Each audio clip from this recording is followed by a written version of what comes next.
Bon peuple de Dieu, bonjour, beau soleil avec vous, que le soleil divin soit toujours en votre cœur. Bon peuple de Dieu.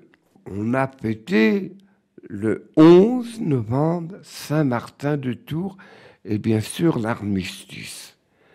Mais on n'a pas tout dit sur Saint-Martin de Tours. Il avait adopté un jeune homme qui, comme aujourd'hui, les frères de la rue courent les ruisseaux, les rues et tout. Et là, il l'avait adopté. Et comme il avait fondé un monastère à Marmoutier, près de Tours, eh bien, il a fait la formation de moines et tout. Et même, il a ordonné prêtre. Mais un indépendant, un fougueux, un orgueilleux, un coléreux, enfin, il avait tout pour plaire. Et bien sûr, il vendait des chevaux. Bon, vendre des chevaux, c'est rien. Sans religion, on n'est pas commerçant pour gagner du fric. Et aussi, il avait des belles femmes. Là, ça passait pas. Les braves gens lui disent, mais Martin, il faut excommunier cet homme. Il est impossible. Il mène une vie de débauche. Et Martin répond, ce saint Martin du IVe siècle répond, oui. Mais Jésus a bien supporté Judas jusqu'à la dernière minute. Alors et moi, je ne pourrais pas faire pareil comme notre divin maître. Et Brice, orgueilleux comme il était, m'insulter, entre autres. Ah, regardez, c'est un rat de terre. Il a toujours les yeux au ciel. Et puis il est vieux, il sait plus ce qu'il fait. Bon. Et Martin lui dit cette phrase. Lui dit, Brice, ta bouche est arrivée à mes oreilles et tu m'as insulté. Mais cependant, je te dis, toi, Brice, tu seras mon successeur, mais tu auras beaucoup à souffrir. Et par un phénomène qu'on ne sait pas, Brice devint évêque. Il y régna longtemps. Mais une chose arriva. Une brave femme, comme on fait aujourd'hui pour les religieux ou les prêtres, des braves femmes dévouent pour laver le linge. Et voilà qu'elle est enceinte et qu'un heureux événement naît. Ah! C'est toi, Brice, qui a mis cette femme enceinte. Il dit non, non, prouve-nous-le. Et l'enfant avait à peine 30 jours, il lui dit, enfant, parle et dis que je ne suis pas le père de toi. L'enfant répondit miraculeusement, impossible. Il lui dit, non, ce n'est pas Brice, le père de cet enfant. Et comme la poule curieuse, bah dis-nous qui c'est. Non, cela ne vous regarde pas. Mais la poule dit, oh, t'as été l'évêque avant nous, longtemps, par le grand Saint Martin le miséricordieux, on t'a supporté. Et on l'exila, on le jeta de terre et il dut obligé de se réfugier. Et bien sûr, il alla à l'exil à la ville de Rome. Et le pape d'alors, tu retourneras, Brice, à l'évêché de Tours. Et il revint. La poule, cette fois-ci, l'avait accueilli. Et pendant les 7 années que Dieu lui accorda sur cette vie terrestre, il était un homme exemplaire. La charité et la correction de ce grand saint Martin de Tours, le miséricordieux, a fait ses derniers actes de charité. Pourquoi l'on fête le 11 novembre alors qu'il est mort le 8? Comment ça se fait? On ne respecte pas les dates? Tout simplement, c'est que les gens de Tours voulaient leur Saint-Évêque dans leur ville enterrée. Petite ville d'alors. Mais il y a une petite histoire que vous allez constater par vous-même. Quand on en a son corps par la Loire, car les fleuves étaient des routes sûres, tout d'un coup, sans le savoir pourquoi ni comment, tous les fleurs sur les berges de fleuves de la Loire se mirent à fleurir. C'est depuis ce temps-là qu'on dit l'été de la Saint-Martin. Bien sûr, je l'ai raconté dans plusieurs histoires, Saint-Martin de Tours. Mais on va vous raconter une autre histoire. Vous savez, dans beaucoup de villes de France, on appelle les sœurs des petits pauvres. Eh bien, une Bretonne, quand c'est breton, c'est valable, pas de problème. Bon.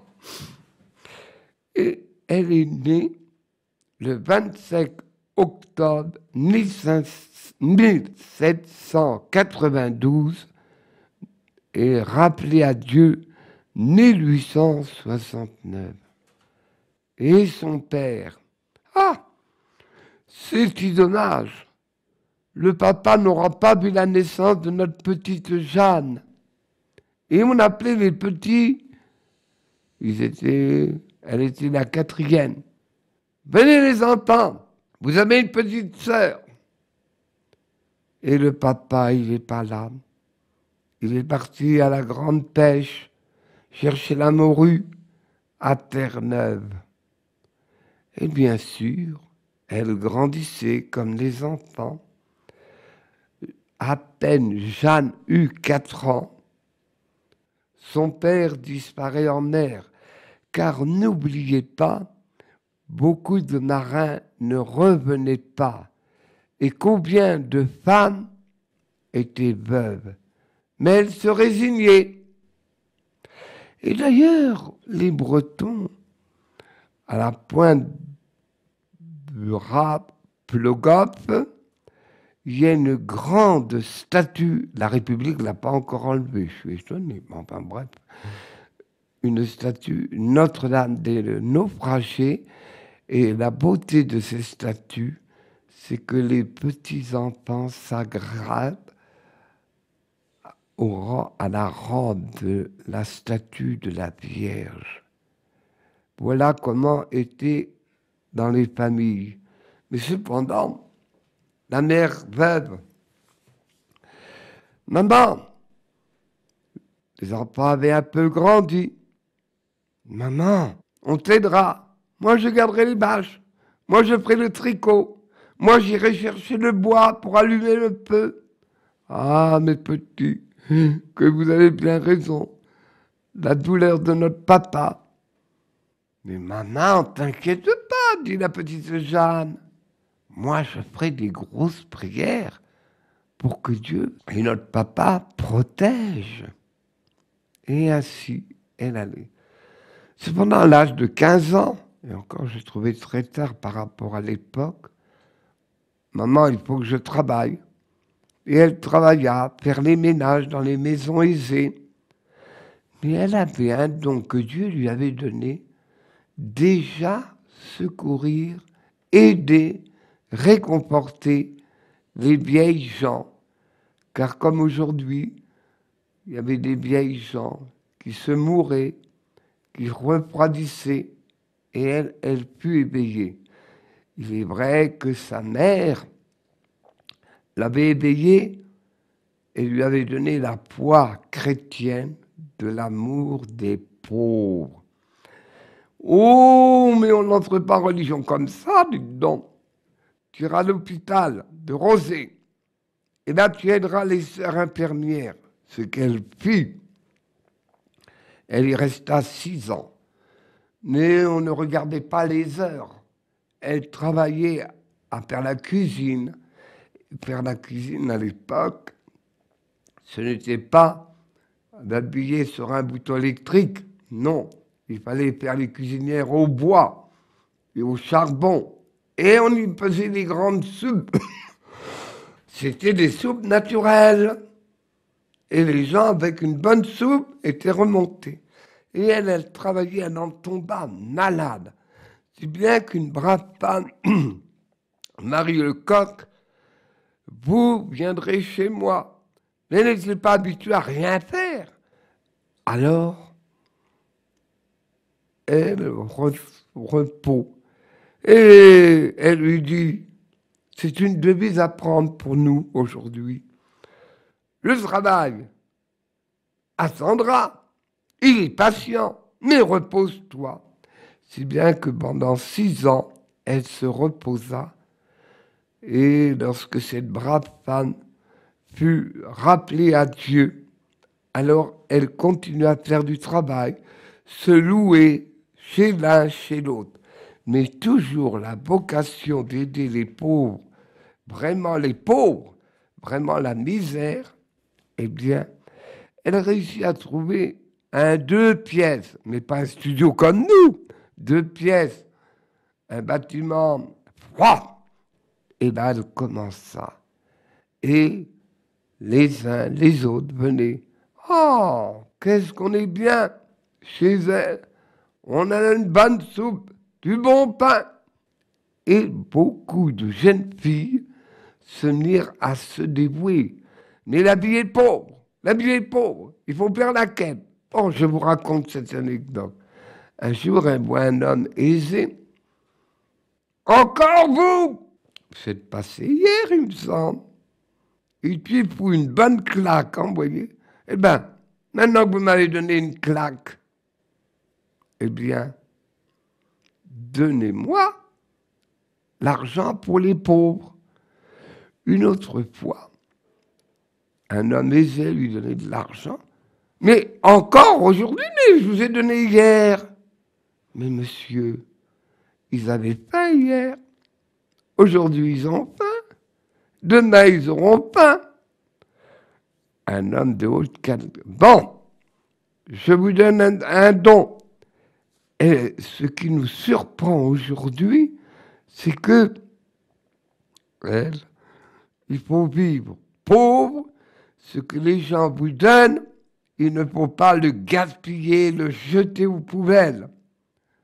Et aussi, ne vivre que de la providence, ce que les gens nous donneront.